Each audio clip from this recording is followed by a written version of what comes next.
नमस्कार, स्वागत है आपका इस बुलेटिन में। मैं हूं आपके साथ ललित। तेज की तकरार किसकी सरकार, जिसमें हम बात कर रहे हैं मध्य प्रदेश छत्तीसगढ़ के विधानसभा चुनाव 2023 की। आइए शुरू करते हैं। तेज की तकरार किसकी सरकार।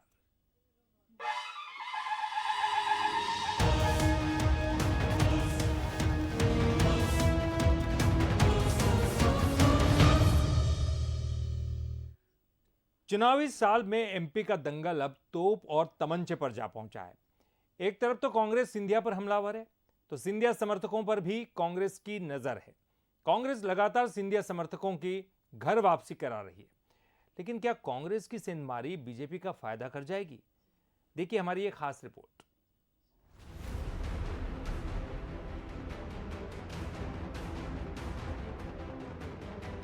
चुनावी साल में दल बदल का दंगल तेज हो गया है और सियासत के सेंटर में है ग्वालियर चंबल का इलाका।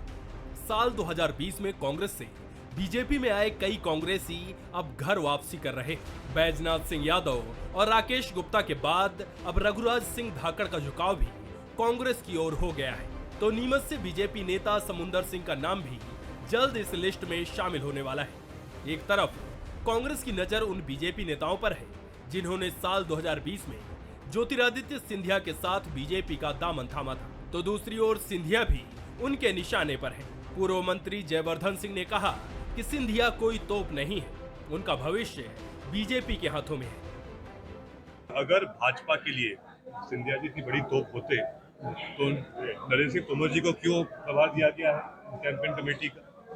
लेकिन मेन बात यह है कि सिंधिया जी की क्या भूमिका है कि हमारे हाथों में थोड़ी है, भाजपा के हाथों में है। वो लोग तय कर रहे हैं, उनसे पूछिए। शायद सिंधिया राजघराने और राघवगढ़ की अदावत और सत्ता गंवाने का घाव ही था जो जयवर्धन सिंधिया पर गरज रहे हैं। लेकिन सिंधिया जिस तरह सदन में कांग्रेस पर गरजे, वो भी उनके बीजेपी में रच बसने को बता रहा है। इधर जिस तरह का बयान कांग्रेस से आया, उसी लहजे में बीजेपी का भी जवाब आया है। बात तोप से शुरू हुई तो तमंचे पर खत्म हुई। तो आपको तो अभी कांग्रेस ने चुनाव समिति घोषित करी, चुनाव अभियान समिति घोषित करी, स्क्रीनिंग कमेटी घोषित करी, अब किसी में भी आपको नहीं लिया, आपको योग्य नहीं समझा, तो आप तो अपनी पार्टी के हिसाब से तमंचा भी नहीं है। यदि होते तो आपको समिति में लेते। नकुल नाथ से लेके कई ऐसे लोगों को शामिल किया गया जो योग्य भी नहीं थे, लेकिन सिर्फ आपको छोड़ दिया गया। तो समझा जा सकता है कि आपकी पार्टी ने आपको तमंचा भी नहीं समझा। लेकिन आप ये समझ लें कि सिंधिया जी तोप थे, तोप है और तोप रहेंगे। यकीनन चुनावी साल में दबाव की राजनीति जारी रहेगी, तो दोनों ही दल सेंध लगाने में भी कोई कसर नहीं छोड़ेंगे। अब देखना ये होगा कि चुनावी साल में इसका कितना फायदा बीजेपी और कांग्रेस को मिलता है।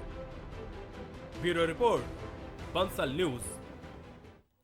और अब बात करेंगे मध्य प्रदेश में सत्ता के गढ़ कहे जाने वाले इंदौर की, जहां विधानसभा 5 में बीजेपी के सामने कार्यकर्ताओं ने एक नई टेंशन खड़ी कर दी है।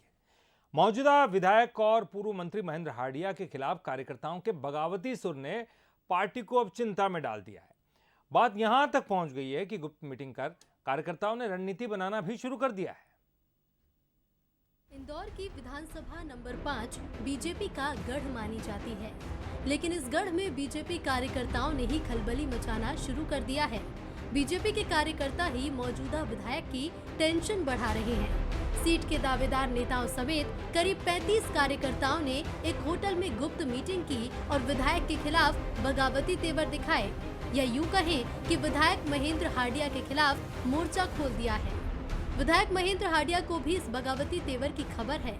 उनका कहना है कि ये वही लोग हैं जिनके नगर निगम चुनाव में टिकट कटे थे और वो अब इस तरीके से विरोध कर रहे हैं। हालांकि उन्होंने अपनी बात हाईकमान के सामने रखने की भी बात कही। देखिए, ये तो वही बता सकते हैं, मैं तो उसमें कुछ बोल नहीं सकता, पर मुझे ऐसा प्रथम दृष्टया लगता है कि जिनके टिकट भारतीय जनता पार्टी ने काटे हैं वो सब लोग उसमें मौजूद हैं।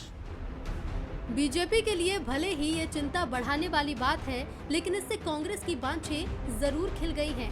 कांग्रेस का कहना है कि ये तो शुरुआत है, बीजेपी के अंदरूनी खींचतान के मामले अब आते ही रहेंगे। महेंद्र यादव के खिलाफ उनकी पार्टी के कार्यकर्ता स्थानीय नेताओं ने आरोप प्रत्यारोप का दौर शुरू कर दिया है। उन्हें यह कहा गया कि कार्यकर्ताओं की उपेक्षा करते हो, निष्क्रिय विधायक है। धीरे धीरे भारतीय जनता पार्टी की आंतरिक कलह और आंतरिक सिर्फ फुटबॉल यह प्रत्येक विधानसभा क्षेत्र में इंदौर के पहुंची, क्योंकि कई दिनों से भारतीय जनता पार्टी के कार्यकर्ताओं और नेताओं की आपसी फूट में अंदर कलह चल रहा है, जो विस्फोटक रूप चुनाव के पहले ले लेगा। बहरहाल जिस तरह के राजनीतिक समीकरण विधानसभा नंबर 5 में बन रहे हैं, उनकी गूंज इंदौर से लेकर भोपाल तक सुनाई दे रही है। बीजेपी चिंतित भी है और पशोपेश में भी है कि आखिर विरोध की उठती चिंगारियों को कैसे शांत किया जाए। ब्यूरो रिपोर्ट के साथ पीयूष पारे, बंसल न्यूज, इंदौर। चुनाव से पहले बड़ी पार्टियों में नहीं बल्कि क्षेत्रीय दलों में भी खींचतान देखने को मिल रही है। चुनाव से पहले जैस में भी नेता दो फाड़ नजर आ रहे हैं। जैस के प्रदेश अध्यक्ष लाल सिंह बर्मन ने खुले मन से मनावर विधायक हीरालाल अलावा को ही आड़े हाथों लिया। कहा कि जिन लोगों को भोपाल से यहां लेकर आए हैं उन्हें वापस भी घर छोड़कर आएंगे। लाल सिंह बर्मन यही नहीं रुके बल्कि उन्होंने कहा कि आदिवासी समाज के नाम पर राजनीति रोटी सेकने वालों खाते मनावर का है और जिला कुक्षी को बनाने की बात कर रहे हैं। देश में आदिवासियों पर हो रही घटनाओं को लेकर आज हम लोगों ने जन समुदाय इकट्ठा किया, जो पूरे जोश के साथ एकत्रित हुआ और निश्चित रूप से आने वाले समय में सरकार को जवाब देगा। कुछ लोगों ने मौन जुलूस निकाला, उनको मैं बताना चाहता हूं वो राजनीति करना बंद कर दे। ये आदिवासी जाग चुका है, आने वाले समय में जवाब देगा। मध्य प्रदेश में हिंदू राष्ट्र को लेकर जारी सियासत थमने का नाम नहीं ले रही है। बीजेपी मीडिया प्रमुख आशीष अग्रवाल ने विधायक अर्जुन काकोड़िया को उनका वीडियो ट्वीट करके कांग्रेस पर सवाल उठाया। आशीष अग्रवाल का यह कहना है कि एक तरफ तो कमलनाथ हिंदू राष्ट्र की बात कर रहे हैं, तो कांग्रेस विधायक खुलेआम हिंदू राष्ट्र का विरोध कर रहे हैं। हमारा देश है, इसको हिंदू राज नहीं बनने देंगे, इसको हिंदू राज नहीं बनने देंगे। अगर हम सभी पर को अपने धर्म का आदर है, सम्मान है। मैं हिंदू हूं, मैं बड़े गर्व से कहता हूं मैं हिंदू हूं। हम सभी पर को अपने धर्म का आदर है, सम्मान है। मैं हिंदू हूं, मैं बड़े गर्व से कहता हूं मैं हिंदू हूं। आदिवासी नेता अरविंद नेताम का इस्तीफा देना कांग्रेस के लिए एक बड़ा झटका माना जा रहा है। नेताम और बीजेपी कांग्रेस को आदिवासी विरोधी बता रहे हैं, तो कांग्रेस में इसे झटके के बजाय तोहफे के रूप में देखा जा रहा है। देखिए हमारी खास रिपोर्ट। अरे भाई, हम बेकार आदमी हैं उनके लिए तो ना, तो नाराजगी लेके मोल लेके क्या करेंगे। वहाँ हमारी कोई काम था नहीं, तो वक्त काहे जाए करें। हम अपनी सही जगह समाज में काम कर रहे हैं। वहाँ लंबे समय से कांग्रेस से खपा चल रहे आदिवासी नेता अरविंद नेताम ने आखिरकार इस्तीफा दे ही दिया। इंदिरा और नरसिम्हा सरकार में मंत्री रह चुके नेताम आदिवासियों की उपेक्षा को लेकर कांग्रेस से खपा चल रहे थे। अपने इस्तीफे में नेताम ने सरकार को आदिवासी विरोधी बताया, तो पेशा कानून को लेकर भी आरोप लगाए। उन्होंने कहा कि मैं अपना स्वाभिमान बेचकर सरकार में नहीं रह सकता। नेताम के कांग्रेस छोड़ने को बड़ा झटका माना जा रहा है। हालांकि इस पर सीएम भूपेश का बयान गौर करने वाला आया। उन्होंने कहा कि नेताम ने इस्तीफा देने में देर कर दी है। भानु प्रतापपुर उपचुनाव का जिक्र करते हुए सीएम ने कहा कि वो बीजेपी के इशारे पर काम कर रहे थे। बहुत देर कर दिया उन्होंने। वो तो भानु प्रतापपुर चुनाव में ही कैंडिडेट खड़ा कर लिए थे, तो वैसे भी जो आदमी पार्टी के खिलाफ में काम करता वैसे ही अपने आप निष्कासित हो जाता। इस्तीफा देने की जरूरत ही नहीं थी उसको। पहले ही पार्टी विरोधी गतिविधि में वो संलिप्त थे और वो भारतीय जनता पार्टी के हाथ से खेल रहे हैं। वो शुरू से हमको मालूम है, उनकी बैठकें भी हो रही है और लगातार वो उनकी गतिविधि उस प्रकार से रही है, लेकिन वरिष्ठता को ध्यान में रखते उसे निष्कासन की कार्रवाई पार्टी ने नहीं किया। बयानों से जाहिर है नेताओं की गाड़ी एक पटरी पर नहीं चल रही थी, तो बीजेपी ने भी आरोप लगाने का मौका नहीं छोड़ा। पूर्व मंत्री केदार कश्यप ने कहा कि कांग्रेस आदिवासी विरोधी है। और नेताम का इस्तीफा देना इसका प्रमाण है। अरविंद नेताम जी कांग्रेस को अलविदा कह दिया है। वो इस बात को साबित करता है कि कांग्रेस पार्टी ने हमेशा से आदिवासियों के साथ में छल किया और धोखा दे करके आज इन्होंने सरकार तो बना लिया, लेकिन आज इतने वर्षों के बावजूद भी ये आदिवासियों का विश्वास अर्जित नहीं कर। सियासी बयानबाजी से इतर अब नेताम चुनावी साल में सर्व आदिवासी समाज का मोर्चा संभालेंगे और प्रदेश की 29 रिजर्व सीटों पर ताल ठोकेंगे। उनकी नजर उन जनरल सीटों पर भी होगी जहां आदिवासी समाज के वोटर्स प्रभाव डालते हैं। आदिवासी वोटर्स का प्रभाव 2018 के नतीजों में भी देखने को मिला था, जिसने 15 साल की रमन सरकार को बेदखल किया तो 29 में से 27 सीटों पर कांग्रेस काबिज हुई। जाहिर है नेताम के कांग्रेस में नहीं होने से परंपरागत आदिवासी वोटर कांग्रेस से छिटक सकता है, तो सर्व आदिवासी समाज का मैदान में उतरना बीजेपी के लिए भी उतनी ही बड़ी चुनौती बनेगा। Bureau report, Bansal news. Chhattisgarh को केंद्र सरकार से इस साल बड़ी राहत मिली है। केंद्र सरकार ने 86 लाख मीट्रिक टन चावल सेंट्रल पुल में लेने की सहमति दी। वहीं राज्य सरकार ने 125 लाख मीट्रिक टन धान खरीदी का अनुमान रखा है। ऐसे में केंद्र की सहमति ने जहां राज्य के लिए राहत के रास्ते खोल दिए हैं, तो वहीं इस पर सियासत भी तेज हो गई है। पूर्व मंत्री अजय चंद्राकर जहां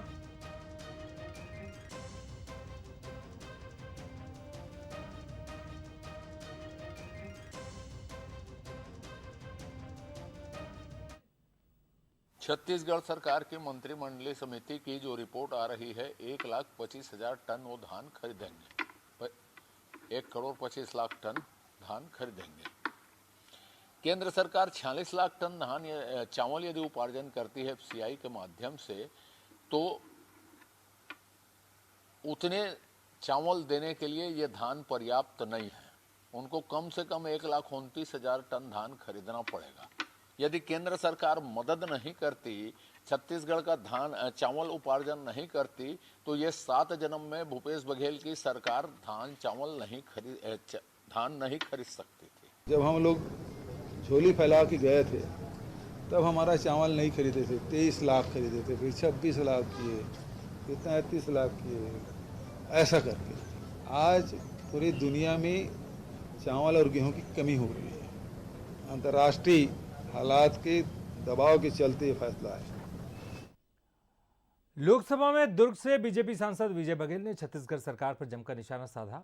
अविश्वास प्रस्ताव पर चर्चा के दौरान उन्होंने कहा कि छत्तीसगढ़ सीएम की वजह से कांग्रेस चल रही है। छत्तीसगढ़ में शराब, रेत, कोयला और गोबर खरीदी में घोटाला हो रहा है। विजय बघेल की माने तो छत्तीसगढ़ सरकार की हर योजना में भ्रष्टाचार हो रहा है।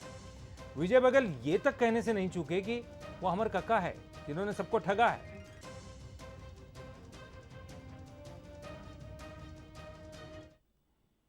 विधानसभा चुनाव के नजदीक आते ही छत्तीसगढ़ में सभी पार्टियां अपनी अपनी रणनीति बनाने में जुट गई है। बीजेपी और कांग्रेस तो तैयारी में जुटी ही है। बीएसपी ने भी अपनी ताकत झोंक दी है। 2023 चुनाव के लिए बीएसपी ने अपने 9 प्रत्याशियों का ऐलान कर दिया है। बीएसपी पूरी ताकत के साथ मैदान में उतरने की तैयारी में है। 2018 में बीएसपी और जोगी कांग्रेस एक साथ मैदान में उतरे थे। बिलासपुर में इस गठबंधन का असर भी दिखाई दिया था, लेकिन इस बार वो गठबंधन टूट चुका है। ऐसे में क्या राजनीतिक समीकरण बन रहे हैं, इस खास रिपोर्ट में आपको दिखाते हैं। बीएसपी ने संभाला चुनावी रण, 9 प्रत्याशियों का किया ऐलान। क्या बन रहे सियासी समीकरण? बिलासपुर संभाग में सियासी समीकरण नई इबारत लिखने की तैयारी में है। यहां की सियासी तस्वीर 2018 से जुदा होगी, इससे भी इनकार नहीं है, क्योंकि 2018 में जोगी कांग्रेस के साथ गठबंधन कर चुनाव मैदान में उतरी बीएसपी इस बार अकेले चुनाव लड़ रही है। 9 प्रत्याशियों का ऐलान भी कर दिया गया है। 2018 में इस गठबंधन का सबसे ज्यादा असर बिलासपुर में दिखाई दिया था। 2018 की सियासी तस्वीर, संभाग की 24 सीटों में से 12 पर कांग्रेस का कब्जा, 8 सीटों पर बीजेपी ने जीत दर्ज की थी, 4 सीटों पर मिली थी बीएसपी जेसीसीजे गठबंधन को कामयाबी। 2 सीटों पर दूसरे नंबर पर रहे गठबंधन के प्रत्याशी। कई सीटों पर गठबंधन ने कड़ी टक्कर दी। बीजेपी का सबसे अच्छा प्रदर्शन रहा।